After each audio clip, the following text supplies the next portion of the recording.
प्रभुंकर महानाम को धन्यवाद दिए जे प्रभु आज पीपी म्यूजिक गॉस्पेल स्टूडियो माध्यम रे प्रभुंकर वाक्य प्रकाश करने आज सुजोग एवं अनुग्रह एवं अनुमति मते प्रदान करिसेंती।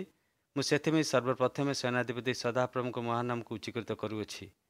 पीपी म्यूजिक द्वारा प्रत्येक श्रोताकारी मैंने आशीर्वाद हुंतु। आज ये समय मध्य आम सहित जोड़ी प्रत्येक ख्रीष्ट सद्भक्त मानक विश्वासी मंडल को प्रभु जीशु ख्रीष्ट नाम रे स्वागत करुछि। नूतन वर्षर शुभेच्छा सह मोर नमस्कार जनाऊँगी। आसतु प्रार्थना करवा। प्रभु आज ये सुंदर सुजोग कर देछ तुम वाक्य को प्रकाश करने धन्यवाद दूची। तुम्हें जे पराक्रांत, तुम्हें जे आश्चर्य क्रियाकारी, तुम्हें जे जीवंत, तुम्हें निद्रा जाओ ना कि घुमाओ ना, मात्र प्रति समय तुम चक्षु तुम संतान मान तुमरी हस्तर निर्मित मनुष्य मान तुम दृष्टि रखि था एवं तुम्हें आम जत्न और तत्व नौ था। से आज दिन आम देखापी पारिछु, से तुम नाम को कोटि कोटि धन्यवाद देउछु। आज वाक्य आलोचना प्रभु आत्मा द्वारा तुम्हें मते एवं आम समस्त को कथा कह जेपरी वाक्य प्रमाण आम तुम प्रतिज्ञार आशीर्वाद प्राप्त होगा संगे संगे तुमरी आगमन निमंते, कारण तुम्हें जे आसुछ तुम मनोनीत संतान मान संग्रह करने तुम्हें प्रस्तुत करथिबा से स्वर्ग राज्य प्रवेश करने आज से राज्य निमंते आपण प्रस्तुत करने आम मानक ऊर्ध्वर ज्ञान बुद्धि शक्ति दियो, निर्दोष विवेक रक्षा करने साहाय्य कर। कारण यही प्रार्थना प्रियतम प्रभु जीशु ख्रीष्ट नाम रे मागुअछि, आमेन।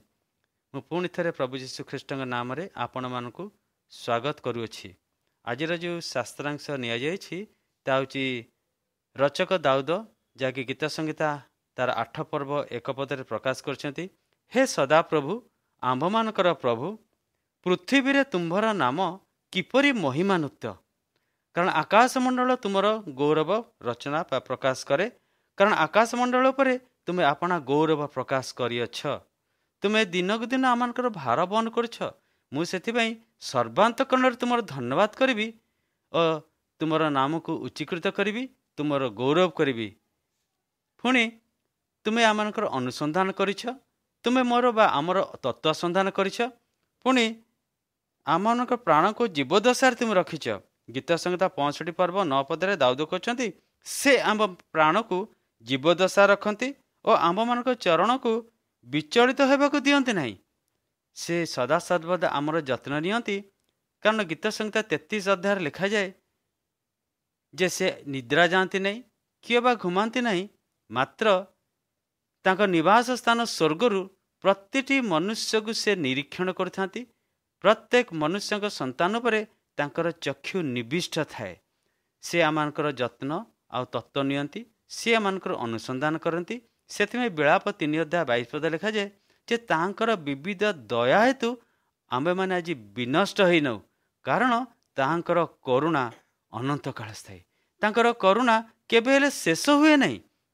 सबु सरी जाए किंतु सदा प्रभुंकर करुणा केबे शेष हुए नहीं। कारण से प्रतिज्ञार विश्वस्त। सेथिपाई परमेश्वर को भयकारी कुक्रिया त्यागकारी जने प्रभु भयालु व्यक्ति जहाँकि धर्मशास्त्र पुस्तक ना आईब लिखा जाइए। आईब मध्य दाऊदंकर उक्ति रे सम्मति प्रकाश करी कहउछंती। आईब तार 10 पर्व 12 पदरे जे तुम्भे मते जीवन और अनुग्रह प्रदान करियछ और तुम्भर तत्वावधारण मोर आत्मा को रक्षा करिछि। दाऊद कहले से मो प्राण को जीवदशा रखती, आमर चरण को विचलित हो दियानी। हाँ मोर प्रिय माने सी आमानकर तत्वावधान करी अछंती बोली आमे 2024 वर्ष मसीहा अतिक्रम करी आज 2025 मसीहार आज 14तम दिवस रे पदार्पण करियछु। तत्वावधान शब्दटी भारी गुरुत्वपूर्ण शब्दटी। ताकू बुझिया पई कहले जे ता माँ ता शिशुर जन्म कला शिशुर जेपरि जत्न आ तत्व नुए। प्रति मुहूर्त पर तार शिशु संतान पर तार चक्षु निविष्ट थाए जे कौन तार प्रयोजन कौन आवश्यकता अच्छी। ठीक परमेश्वर तांकर हस्तर निर्मित मनुष्य मानकर सेहीपरि तत्व संधान करती। से आईब कहले जे हे परमेश्वर तुम्भे मो जीवन एवं अनुग्रह मते प्रदान करिछ और तुम्भे तत्वावधान करियला। प्रति समय प्रति फ्रैक्शन ऑफ सेकेंड रे तुम्हें मोर निकटतर हल। तुम्हें मोर अनुसंधान कल। तुम्हें मोर बाहर जीवार भितर आसबार, तुम्हें मोर बसबार उठिबार, ତୁମେ ମାନେ ଘରେ ଥିବାର ନିଦ୍ରା ଯିବାର ସମୟରେ ପ୍ରତିଟି ସମୟରେ ତୁମେ ଆମକୁ ଏହିପରି ଅନୁଗ୍ରହ କରିଥିବାରୁ ଆଜି ମୁଁ ଜୀବିତ ମନ୍ଦେଶରେ ରହିଛି।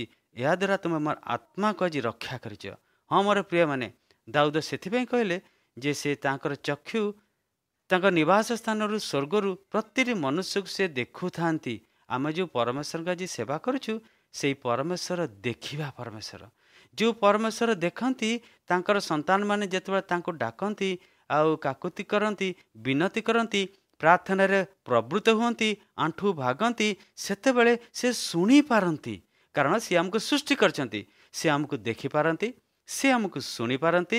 ପୁଣି ଆମମାନଙ୍କର ଦୁଃଖ ସମୟରେ, କଷ୍ଟ ସମୟରେ, ଅଭାବ ସମୟରେ, ପ୍ରତିକୂଳ ପରିସ୍ଥିତି ମଧ୍ୟରେ, ଗଭୀର ଗାର୍ତ୍ତକୁ ଯିବା ସମୟରେ, ଦୁର୍ଦ୍ଦଶା ସମୟରେ ସିଏ ଆମକୁ ସାହାଯ୍ୟ କରିବା ନିମନ୍ତେ ଆମ ନିକଟକୁ ଓହ୍ଲାଇ ଆସନ୍ତି। ଆମକୁ ଉଦ୍ଧାର କରିବା ପାଇଁ ସେ ତାଙ୍କର ହସ୍ତକୁ, ଆମର ହସ୍ତକୁ ଧରି ନିଅନ୍ତି ଏବଂ ସେ ଗଭୀର ଗର୍ତ୍ତରୁ ଆମକୁ ଉଦ୍ଧାର କରନ୍ତି। ସେଥିପାଇଁ ଯାତ୍ରା ତାର 4:31 ପଦରେ ଭାରି ସୁନ୍ଦର କଥାଟି ଇସ୍ରାଏଲ ଲୋକମାନଙ୍କ ସମ୍ବନ୍ଧରେ ଲେଖାଯାଏ। ପରମେଶ୍ୱର ଯେତେବେଳେ ତାଙ୍କର ଏହି ଆଶ୍ଚର୍ଯ୍ୟ କ୍ରିୟାକାରୀ ଶକ୍ତିକୁ ଆଜ୍ଞା ମାଧ୍ୟମରେ ମୂଷାଙ୍କୁ ପ୍ରଦାନ କଲେ, ଦେଖ ତୁମେ ଯଦି ପରମେଶ୍ୱରଙ୍କ ସେବା କରିବ, ତାଙ୍କୁ ଭୟ କରିବ, ତାଙ୍କର ଉପରେ ଅବଦାନ କରିବ ଏବଂ ତାଙ୍କର ଆଜ୍ଞାବହ ହେବ ଏବଂ ତୁମ ସମ୍ମୁଖରେ କେବଳ ସେନାଧିପତି ସଦାପ୍ରଭୁ ଆକାଶମଣ୍ଡଳର ସୃଷ୍ଟିକର୍ତ୍ତା ପରମେଶ୍ୱରଙ୍କୁ ତୁମେ ନତ ହେବ, ତେବେ ଦେଖ ଆଶୀର୍ବାଦ ତୁମ ସଙ୍ଗ ଧରିବ, ତୁମେ ମହାମଙ୍ଗଳଦାନରେ ପରିପୂର୍ଣ୍ଣ ହେବ ଏବଂ ତୁମର କୁଶଳ ପ୍ରାପ୍ତ ହେବ। ଏଇ କଥା ଯେତେବେଳେ ମୂଷାଙ୍କ ଭାଇ ହାରଣ ସେଦିନ ଇସ୍ରାଏଲ ଲୋକମାନଙ୍କୁ ଏଇ କଥା ପ୍ରକାଶ କରୁଛନ୍ତି, ଆଉ ସେଇ ଲୋକମାନେ ସେଦିନ ହାରଣ କରି କଥାକୁ ବିଶ୍ୱାସ କଲେ। ଧର୍ମଶାସ୍ତ୍ରରେ ଲେଖାଯାଏ ଯେ ସେ ଲୋକମାନେ ହାରଣ କରି କଥାରେ ପ୍ରତ୍ୟୟ କଲେ ଅର୍ଥାତ୍ ବିଶ୍ୱାସ କଲେ। ଯଦି ଯାତ୍ରା 4 ତାର 31 ପଦକୁ ଯିବା, ସେଠି ଦେଖିବା ଏଇ ବିଷୟ ଯାହାକି ଆଜି ମୋ ପାଇଁ, ଆଜି ଆମ ପାଇଁ ମଧ୍ୟ ପ୍ରଯୁଜ୍ୟ ବା ଆବଶ୍ୟକ। ତେବେ ସେଠି କ'ଣ ଲେଖାଯାଏ? ସେଠି ଲେଖାଯାଏ ତହିଁରେ ଲୋକମାନେ ଅର୍ଥାତ୍ ଇସ୍ରାଏଲ ଲୋକମାନେ ହାରଣ ଯେତେବେଳେ ପରମେଶ୍ୱରଙ୍କ ଆଜ୍ଞା ବିଷୟରେ ପ୍ରକାଶ କରୁଛନ୍ତି, ପ୍ରତିଜ୍ଞା ସକାଳ ପ୍ରକାଶ କରୁଛନ୍ତି ମୂଷାଙ୍କଠାରେ, ହାରଣ ସେ କଥା ଆପଣ ଏ ଲୋକମାନଙ୍କୁ କହୁଛନ୍ତି। ଆଉ ସେଠି ଲେଖାଯାଉଛି ତହିଁରେ ଲୋକମାନେ ପ୍ରତ୍ୟୟ କଲେ ମାନେ ବିଶ୍ୱାସ କଲେ।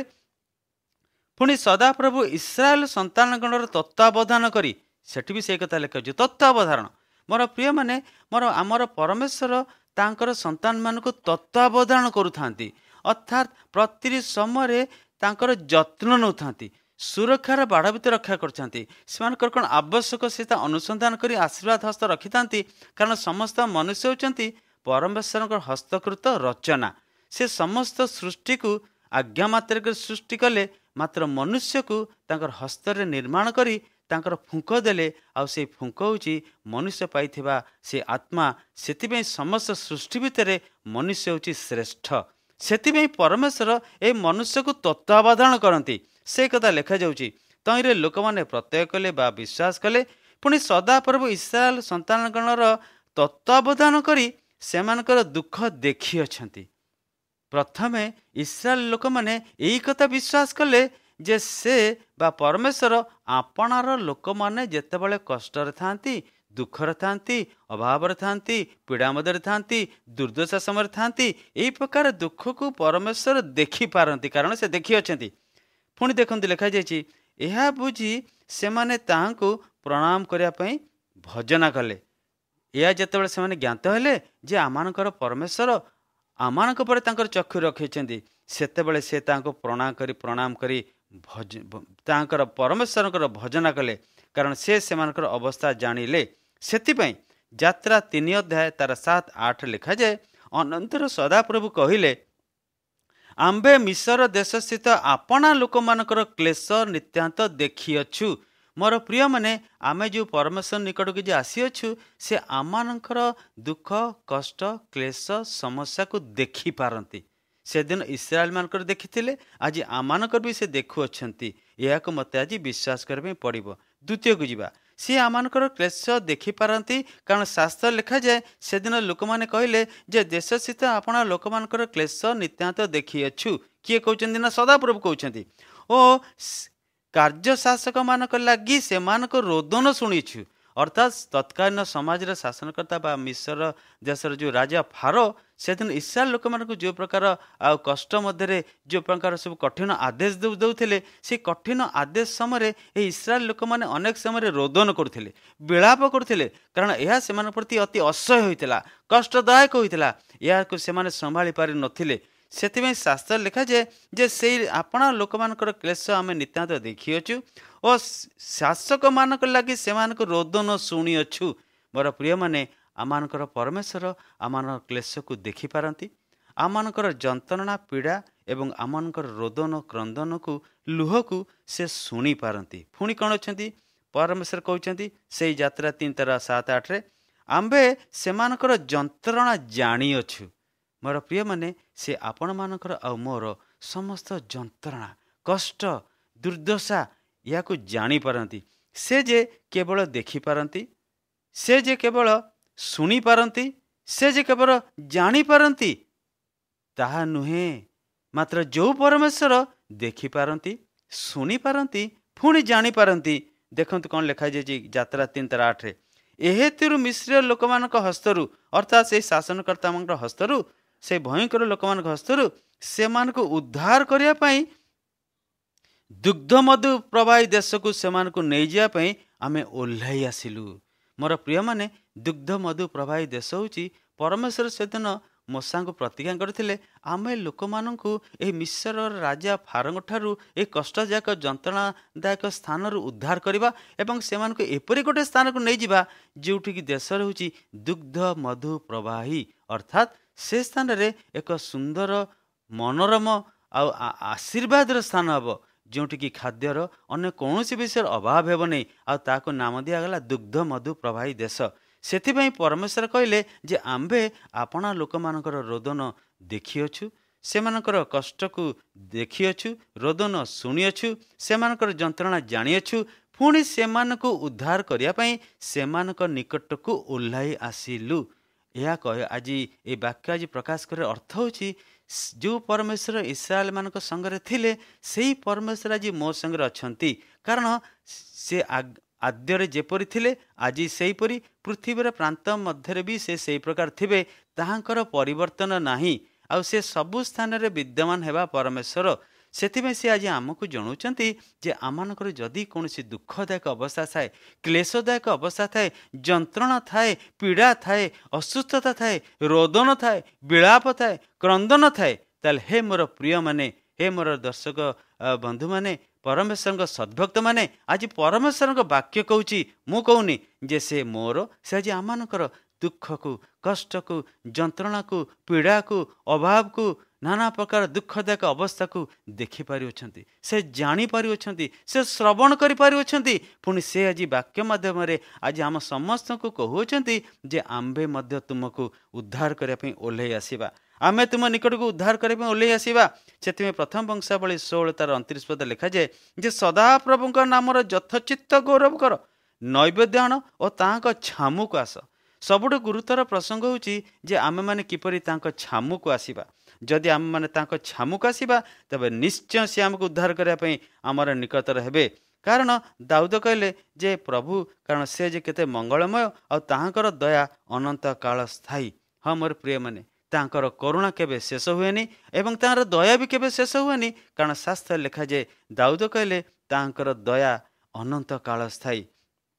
सेथिबाई दाऊद तांकर साक्ष्य दे कहउछंती से जेतबेले दुर्दशारे पडुछंती जेतबेले परमेश्वर इस्राएल लोक मानकु से फारोर बंदित्व अवस्थारु बंधनर अवस्थारु रोदनर अवस्थारु एक जटिल परिस्थिति उद्धार कले आ परमेश्वर लोक माने आनंद कले। ठीक सेहीपरि दाऊद मते कहउछंती मोर पाद खसी जाउची बोली म कहला बेले गीत संगीता तार 94:18 से कहउछंती मोर पाद खसी जाउची बोली कहला बेले हे सदा प्रभु तुमर दया मते धरि रखिला तुमर दया मते धरि रखिला कारण मुझे बेले गर्तगामी लोक मान पर थिली मोर शत्रु माने प्रबल थिले मु मृत्यु रूपक छाया दे जाऊली मुझे से भी गभीर गर्तर पड़ुली मृत्युर रज्जु जिते मते घेरिला पाताल रज्जु मते जिते घेरिला ସେହି ସମୟରେ ଗୋଟେ ବିଷୟକୁ ଆଉ ଦାଉଦ କହୁଛନ୍ତି ଗୀତ ସଂହିତା 40 ପର୍ବ ତାର 2 ପଦରେ ମଧ୍ୟ ସେ ମୋତେ ଭୟଙ୍କର ଗର୍ତ୍ତରୁ ଓ ଦହଲା କାଦୁଅରୁ, ଏ ଦହଲା କାଦୁଅ ଜାଗତିକ କାଦୁଅ ନୁହେଁ, ମାନେ ଇଏ ହେଉଛି ମନୁଷ୍ୟର ଜୀବନଯାତ୍ରାରେ ଏକ କଠିନ ପରିସ୍ଥିତି, ଯାହାକି ଦହଲା କାଦୁଅ ସାଙ୍ଗେ ସମାନ। ଦାଉଦ କହୁଛନ୍ତି ମୋର ପରମେଶ୍ୱର ମୋତେ ଭୟଙ୍କର ଗର୍ତ୍ତରୁ ଦହଲା କାଦୁଅରୁ ଉଠାଇ ଆଣିଲେ ଓ ଶୈଳ ଉପରେ ମୋର ଚରଣ ରଖିଲେ ଓ ମୋର ପାଦ କତି ଦୃଢ଼ କଲେ। ପୁଣି ସେ ମୋ ମୁଖରେ ଆମମାନଙ୍କ ପରମେଶ୍ୱରଙ୍କ ପ୍ରଶଂସାର ଏକ ନୂତନ ଗୀତ ଦେଇଛନ୍ତି। ଆଜି ପରମେଶ୍ୱର ଚାହୁଁଛନ୍ତି ଆମେ ଯେପରି ଆମର ଓଷ୍ଠାଧରରେ ତାଙ୍କର ପ୍ରଶଂସା କରୁ, ନୂତନ ଗୀତରେ ତାଙ୍କର ଗୌରବ କରୁ। କାରଣ ଆକାଶ ମଣ୍ଡଳରେ ଯଦି ପରମେଶ୍ୱରଙ୍କର ଗୌରବ ବର୍ଣ୍ଣନା କଲେ, ତେବେ ମନୁଷ୍ୟମାନଙ୍କ ଠାରୁ ମୋର ପ୍ରିୟମାନେ ପରମେଶ୍ୱର ସେ ଗୌରବ, ସେ ପ୍ରଶଂସା, ସେ ଧନ୍ୟବାଦ ରୂପକ ବଳିକୁ ଇଚ୍ଛା ପ୍ରକାଶ କରନ୍ତି। ସେ ଇଚ୍ଛା ପ୍ରକାଶ କରୁଥାନ୍ତି, ସେ ଅପେକ୍ଷା କରୁଥାନ୍ତି ମୋର ହସ୍ତରେ ନିର୍ମିତ ମନୁଷ୍ୟ କେତେବେଳେ ମୋ ପାଦ ନିକଟକୁ ଆସିବ, କେତେବେଳେ ସେ ମୋ ଚରଣକୁ ଆସିବ, ଆଉ ସେ ମୋର ସ୍ତୁତି ବନ୍ଦନା କରିବ, ଆମର ଗୌରବ କରିବ, ଧନ୍ୟବାଦ କରିବ। ସେଥିପାଇଁ ଦାଉଦ କହିଲେ ମୁଁ ଯାବଜୀବନ ମୋର ସତ୍ତା ଥାଏ ମୁଁ ତୁମର ଗୌରବ କରିବି। ମୋ ଶରୀର ତୁମ ପାଇଁ ଲାଳସା କରେ। ଗୀତ ସଂହିତା 63। ମୋର ଶରୀର ତୁମ ପାଇଁ ଲାଳସା କରେ, ହରିଣୀ ଯେପରି ତାପରେ ଜଳ ସ୍ରୋତ ପାଇଁ ଧୁଆଏ, ମୋ ପ୍ରାଣ ତୁମ ପାଇଁ ଧକାଏ ପ୍ରଭୁ। କାରଣ ତୁମେ ମୋର ଏକମାତ୍ର ପ୍ରଭୁ, ଦୁଃଖଦାୟକ ଅବସ୍ଥାରେ ତୁମର ବନ୍ଧୁ, ଦହଲ କାଦୁରୁ ଉଠାଇବା ପରମେଶ୍ୱର। ଆଜି ସେହି ପରମେଶ୍ୱର ଆମଙ୍କ ନିକଟରେ ଅଛନ୍ତି। ଆମମାନଙ୍କର କଠିନ ପରିସ୍ଥିତିରେ ସେ କହୁଛନ୍ତି ତୁମେ ଆମ୍ଭ ନିକଟକୁ ଆସ, ଆଉ ଆମ୍ଭେ ତୁମକୁ ଭୟଙ୍କର ପରିସ୍ଥିତି ମଧ୍ୟରୁ, ଯେପରି ଦହଲା କାଦୁଅ ପରିକା, ଗଭୀର ଗର୍ତ୍ତ ପରି ଆଜି ମନୁଷ୍ୟ ନିକଟରେ ଅସାଧ୍ୟ ଭୟଙ୍କର ପରିସ୍ଥିତି, ଜଟିଳ ପରିସ୍ଥିତି, ମନୁଷ୍ୟ ଅନେକ ସମୟରେ ଭୟଭୀତ ହୋଇଯାଏ, କ'ଣ କରିବ ବୋଲି ବିଚଳିତ ହୋଇଯାଏ, ସେ ବୁଦ୍ଧି ତାର ବାଟ ବଣା ହୋଇଯାଏ, ସେ କ'ଣ କରିବେ ଜାଣିପାରେ ନାହିଁ।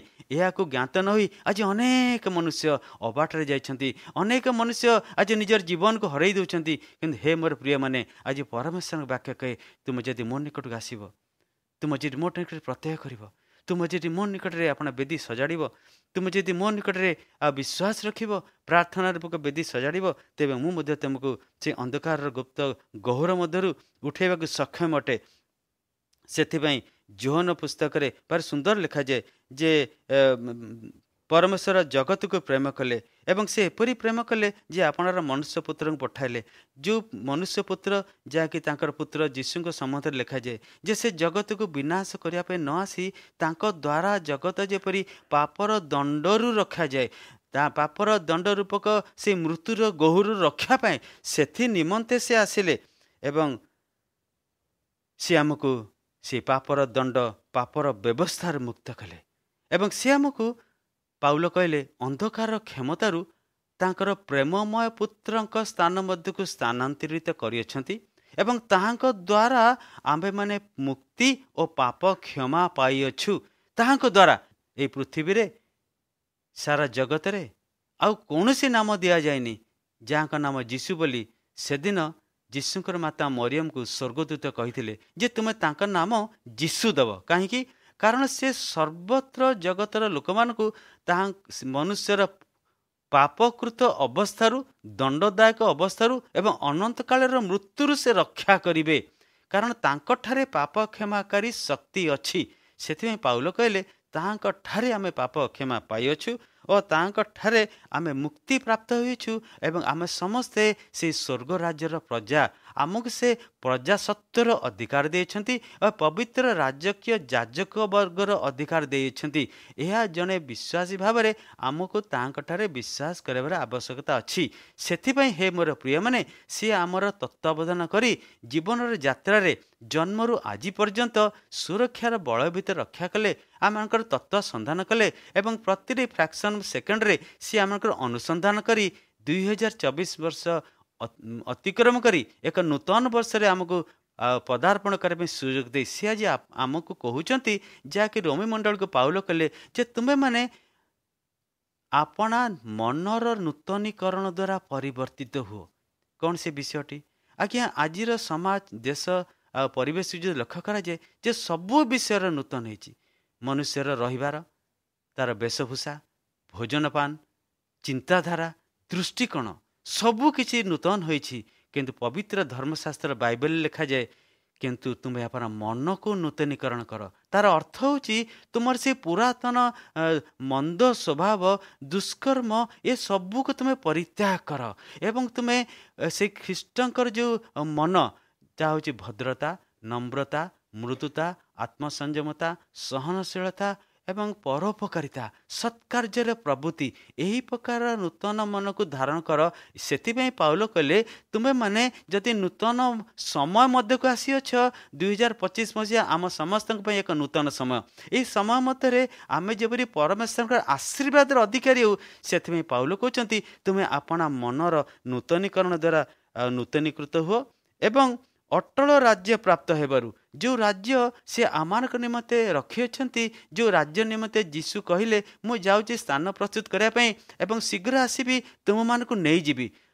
ଯୀଶୁଙ୍କର ପ୍ରଥମ ଆଗମନ ଥିଲା ତାଙ୍କର ସନ୍ତାନମାନଙ୍କୁ ବା ସର୍ବଜଗତର ମନୁଷ୍ୟମାନଙ୍କୁ ପାପର ବ୍ୟବସ୍ଥାରେ ମୁକ୍ତ କରିବା ଏବଂ ଯେଉଁମାନେ ବିଶ୍ୱାସ କଲେ ସେମାନଙ୍କର ଈଶ୍ୱରଙ୍କର ସନ୍ତାନ ହେବାର ସେ ଗୌରବ ଅର୍ଜନ କଲେ। ଏବଂ ହେ ମୋର ପ୍ରିୟମାନେ, କେବଳ ଯୀଶୁ ହିଁ କହିଛନ୍ତି, ମୁଁ ଆସିବି ଆଉଥରେ। କିପରି ଆସିବେ? ନା ସେ ଆଉଥରେ ମାନବ ରୂପରେ ଆସିବେ ନାହିଁ, ମାତ୍ର ସେ ଆସିବେ ଗୌରବମୟ ଶରୀରରେ। ସେ ଗୌରବମୟ ଶରୀରରେ ଅସଂଖ୍ୟ ଦୂତମାନଙ୍କ ସାନ୍ନିଧ୍ୟରେ, ଯାହାଙ୍କର ମୁଖର ସମ୍ମୁଖରୁ ଅଗ୍ନିର ସ୍ରୋତ ବାହାରିବ ବୋଲି ଗୀତ ସଂହିତା 50 ତାର 3-4 ଲେଖାଯାଏ। ଆଉ ସେ ଆସିବେ, କାହିଁକି ଆସିବେ? ନା ତାହାଙ୍କର ମନୋନୀତ ଲୋକମାନଙ୍କୁ ସଂଗ୍ରହ କରିବା ପାଇଁ ଏବଂ ସେ ଅଟଳ ରାଜ୍ୟରେ ପ୍ରବେଶ କରିବା ପାଇଁ। ଯେଉଁ ସ୍ଥାନ ନିମନ୍ତେ ଧର୍ମଶାସ୍ତ୍ର ବାଇବଲ ଲେଖାଯାଏ, ତାହା ହେଉଛି ଧାର୍ମିକତାର ଆବାସ ସ୍ଥଳ। ତାହା ହେଉଛି ଧାର୍ମିକ ମାନଙ୍କର ଆବାସ ସ୍ଥଳ, ଯେଉଁ ସ୍ଥାନରେ ରୋଗ ନାହିଁ ବା ଶୋକ ନାହିଁ, କାରଣ ଶୋକକୁ ସେ ଅନନ୍ତ କାଳ ନିମନ୍ତେ ଦୂର କରିଛନ୍ତି। ଆଜି କ'ଣ ଆମେ ଆଜି ପ୍ରସ୍ତୁତ ଅଛୁ? ଆଉ ଯଦି ପ୍ରସ୍ତୁତ ଅଛୁ, ତେବେ ଆଜି ପରମେଶ୍ୱର ବାକ୍ୟ ଆଜି ମୋତେ ଆମକୁ କହୁଛି, ତେବେ ଆସ ସେ ଅଟଳ ରାଜ୍ୟ ପ୍ରାପ୍ତ ହେବାରୁ ଆମ୍ଭେମାନେ କୃତଜ୍ଞ ହୋଇ ଭୟ ଓ ଭକ୍ତି ସହକାରେ ଈଶ୍ୱରଙ୍କର ସନ୍ତୋଷଜନକ ଉପାସନା କରୁ। ଈଶ୍ୱରଙ୍କର ସନ୍ତୋଷଜନକ ଉପାସନା ହେବାର ଅର୍ଥ ହେଉଛି ଆପଣଙ୍କୁ ପବିତ୍ରତାର ସୌନ୍ଦର୍ଯ୍ୟରେ ଆମେ କ'ଣ କରୁ? ନା ପ୍ରସ୍ତୁତ କରୁ। ଆମମାନଙ୍କର ହୃଦୟ ମଧ୍ୟରେ ଯେସବୁ ଅପବିତ୍ରତା, ମନ୍ଦତା, ନାନା ପ୍ରକାର ଘୃଣା ବିଷୟ, ଈଶ୍ୱରଙ୍କ ଦୃଷ୍ଟିରେ ଘୃଣାର ବିଷୟ, ଈଶ୍ୱରଙ୍କ ଦୃଷ୍ଟିରେ କ୍ରୋଧର ବିଷୟ, ତାହାକୁ ବାହାର କରିଦେଉ ଏବଂ କ'ଣ କରୁ? ନା ଭୟ ଭକ୍ତି ସହକାରେ ଆଉ ଈଶ୍ୱରଙ୍କ ନିକଟବର୍ତ୍ତୀ ହେଉ ଏବଂ ଏହା ହେଉଛି ଈଶ୍ୱରଙ୍କର ସନ୍ତୋଷଜନକ।